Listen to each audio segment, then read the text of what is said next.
Los tiempos de Dios son perfectos. Sé que suena a frase hecha, algo que quizás has escuchado tantas veces que a veces pierde su impacto, pero cuando realmente lo interiorizamos, cambia nuestra forma de vivir la espera. La verdad es que, aunque nos cueste verlo en el momento, el tiempo de Dios no tiene margen de error. Es preciso, es exacto, y siempre llega cuando más lo necesitamos, aunque a veces nosotros no sepamos identificar ese mejor momento.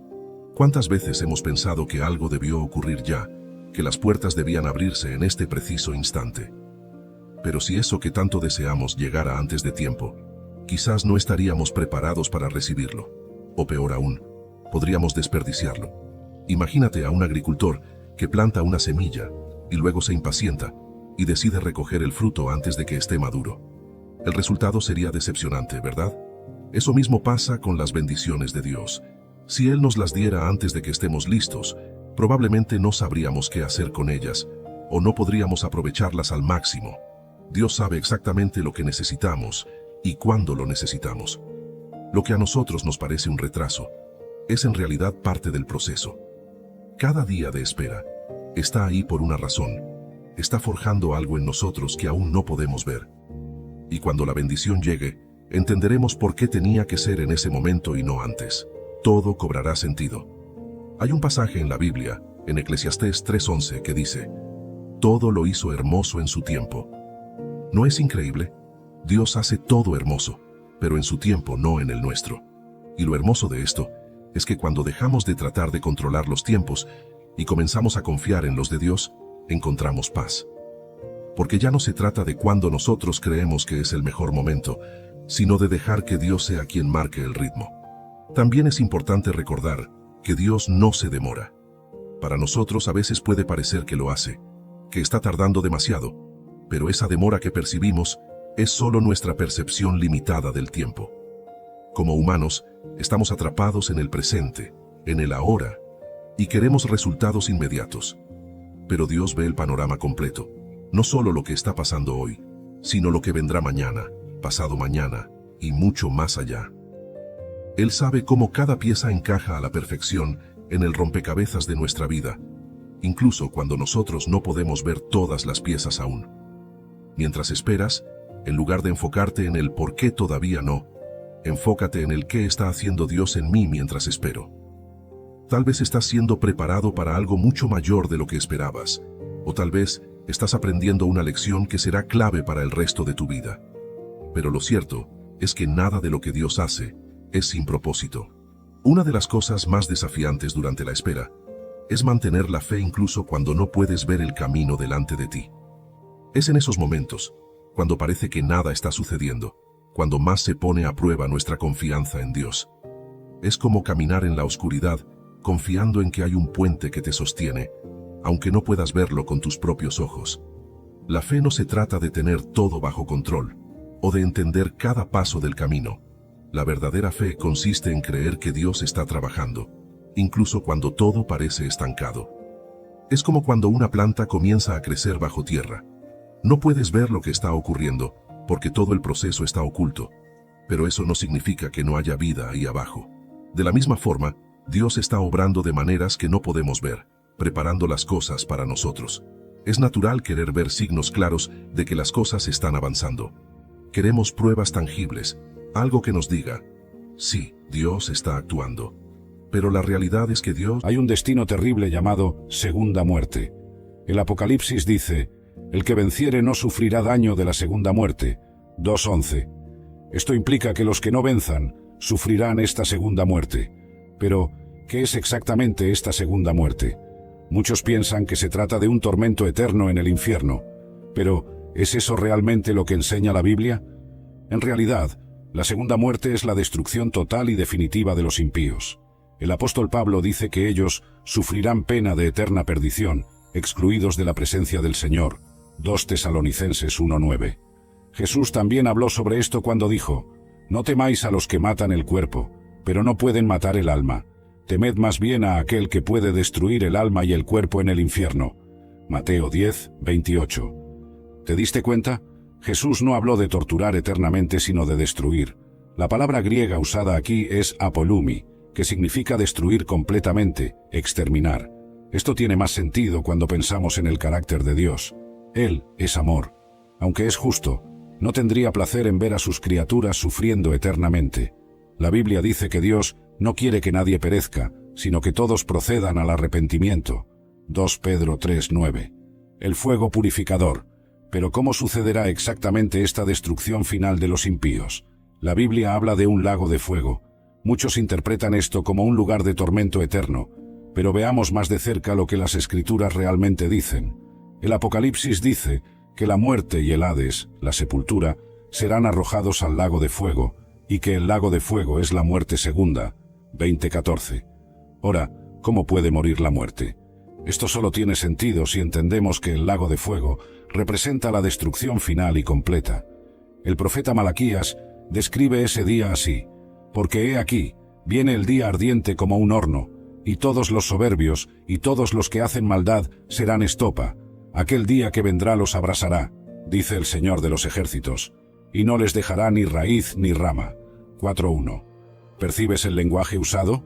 Como paja que es quemada completamente, sin dejar nada. No hay mención de un fuego que quema eternamente sin consumir. El apóstol Pedro también habla sobre esto, pero el día del Señor vendrá como ladrón en la noche, en el cual los cielos pasarán con grande estruendo, y los elementos ardiendo serán deshechos, y la tierra y las obras que en ella hay serán quemadas. 2 Pedro 3:10. Este fuego purificador eliminará todo vestigio del pecado y sus efectos. Será el fin definitivo del mal. Después de esto, Dios creará cielos nuevos y tierra nueva, en los cuales mora la justicia. 2 Pedro 3:13. La justicia de Dios. Algunos pueden pensar, pero eso no es justo. ¿Cómo puede Dios destruir a personas que nunca oyeron hablar de Jesús? Es una pregunta válida. Veamos lo que la Biblia dice sobre esto. Primero, es importante entender que Dios es perfectamente justo. La Biblia dice que los caminos del Señor son rectos, los justos andarán por ellos. Oseas 14:9. Dios no cometerá ninguna injusticia. El apóstol Pablo explica que incluso aquellos que nunca oyeron hablar de Jesús tienen cierta noción de lo correcto y lo incorrecto. Porque cuando los gentiles que no tienen ley hacen por naturaleza lo que es de la ley, estos, aunque no tengan ley, son ley para sí mismos. Romanos 2:14. Esto significa que Dios juzgará a cada persona de acuerdo con la luz que tuvo.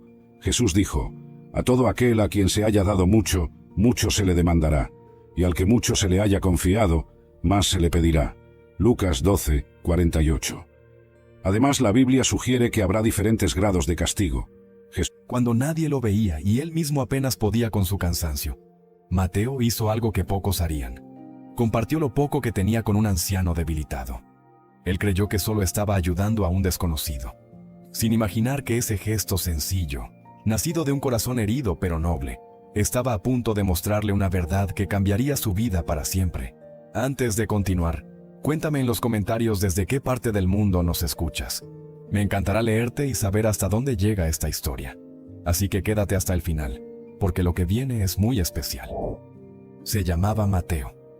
Vivía en una pequeña casa de madera a las afueras de un pueblo rural, rodeado de cerros y campos sembrados. La casa, si es que podía llamarse así, parecía más un recuerdo que una vivienda. Tablas viejas, techo parchado con latas oxidadas, ventanas rotas cubiertas con plásticos.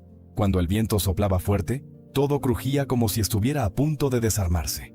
Mateo había quedado huérfano muy pronto. Primero se fue su padre, enfermo, después de años de trabajo duro en el campo. Poco tiempo después, su madre, agotada por la tristeza y la pobreza, cayó en cama y nunca volvió a levantarse. El día que la enterraron, nadie en el pueblo habló mucho del tema. Fue un entierro rápido, silencioso. Un par de vecinos de compromiso, una pequeña cruz de madera y nada más. Desde ese día, el niño quedó solo. No tenía hermanos ni tíos cercanos. Apenas una vecina, doña Rosa, que a veces le dejaba un trozo de pan duro o algo de sopa fría. Pero incluso ella, con sus buenas intenciones, tenía su propia familia y demasiadas preocupaciones. Mateo creció sintiendo que estorbaba. Estorbaba en las casas ajenas, estorbaba en los caminos, estorbaba en las conversaciones de los adultos que bajaban la voz cuando él pasaba. Aprendió pronto que para sobrevivir tenía que trabajar, aunque fuera un niño. Así que, con apenas unos años, Comenzó a ofrecerse para hacer mandados, ayudar en las cosechas, cuidar animales. No le pagaban mucho. A veces le daban unas monedas, otras solo comida. Pero para él, incluso un plato de sopa era un tesoro. El problema era que no todos lo veían como un niño trabajador. Algunos lo miraban como el huérfano, el pobrecito, el que no tiene a nadie. Y otros, los que eran más duros de corazón, lo veían como alguien a quien se podía maltratar sin consecuencias. «Apúrate, mocoso», le gritaban a veces. «Si no te gusta, lárgate. No tienes a dónde ir, ¿verdad?». Las palabras dolían, pero él aprendió a tragarse el dolor. Lo que no sabía era que cada humillación se le iba quedando pegada por dentro, como si fuera barro seco en el alma. Aún así, en medio de todo, había algo que Mateo no había perdido: una manera sencilla de hablar con Dios. No era una oración aprendida de memoria, no eran palabras complicadas, eran conversaciones cortas, susurradas al viento del campo, al cielo de la noche, al murmullo del río. A veces, mientras caminaba con los pies descalzos por el sendero de tierra, miraba el cielo y murmuraba: «Señor, si de verdad estás ahí, cuídame. No te pido cosas grandes, solo no te olvides de mí». Y aunque muchas veces no veía una respuesta clara, había algo que lo hacía seguir, una pequeña chispa de esperanza que se negaba a apagarse, incluso en los días más duros. Los días pasaban y el pueblo seguía igual. Los mismos que miraban hacia otro lado cuando él pasaba. Los mismos que se quejaban de sus propios problemas, sin imaginar que, a pocos metros, vivía un niño que daría cualquier cosa por tener siquiera la mitad de lo que ellos tenían. Una tarde, Mateo aceptó trabajar para don Ramiro, uno de los hombres más duros del lugar. Dueño de varias parcelas, era conocido por su carácter frío y su forma de tratar a quienes trabajaban para él.